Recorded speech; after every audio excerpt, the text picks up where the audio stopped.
నమస్తే అన్న అందరికీ నమస్కారం. ఎయిర్ ఇండియా ఘోర ప్రమాదంలో మనం చూసుకుంటే విమాన ప్రమాదంలో 265 మంది మృతి చెందినట్లు ఎయిర్ ఇండియా అఫీషియల్గా అధికారికంగా ప్రకటించింది. అలాగే ఈ యొక్క విమాన ప్రమాదం పైన కువైట్ రాజు గారు స్పందించారు. వివరాల్లోకి వెళితే కువైట్ రాజు Sheikh Mishal Al Ahmad Al Jaber Al Sabah గారు భారత రాష్ట్రపతి ద్రౌపది ముర్ము గారికి ఒక కేబుల్ సందేశాన్ని పంపారు. అనేక మంది ప్రాణాలను బలికొన్న ఎయిర్ ఇండియా విమాన ప్రమాదంలో బాధితులకు హృదయపూర్వక సంతాపం మరియు సానుభూతిని తెలియజేస్తూ ఉన్నానని చెప్పి ఆయన ఆ యొక్క సందేశంలో తెలిపారు. అలాగే కువైట్ యువరాజు Sheikh Sabah Al Khalid Al Ahmad Al Sabah గారు మరియు కువైట్ ప్రధానమంత్రి Sheikh Ahmad Abdullah Al Ahmad Al Sabah గారు కూడా ఇలాంటి సంతాప కేబుల్నే భారత రాష్ట్రపతి ద్రౌపది ముర్ము గారికి పంపించడం జరిగింది.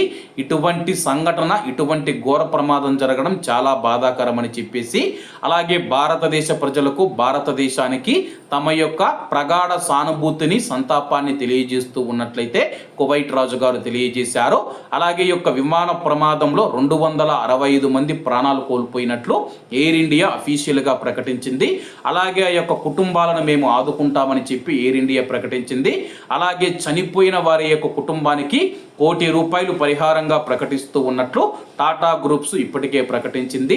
ఏది ఏమైనా సరే కానీ విమాన ప్రయాణాలు చేసేటప్పుడు ముఖ్యంగా విమానయాన సంస్థలు ఏవైతే ఉన్నాయో ఆ యొక్క విమానాల పనితీరును అలాగే ఓవర్లోడ్ లేకుండా చూసుకోవాలని చెప్పేసి నిపుణులు తెలుపుతూ ఉన్నారు.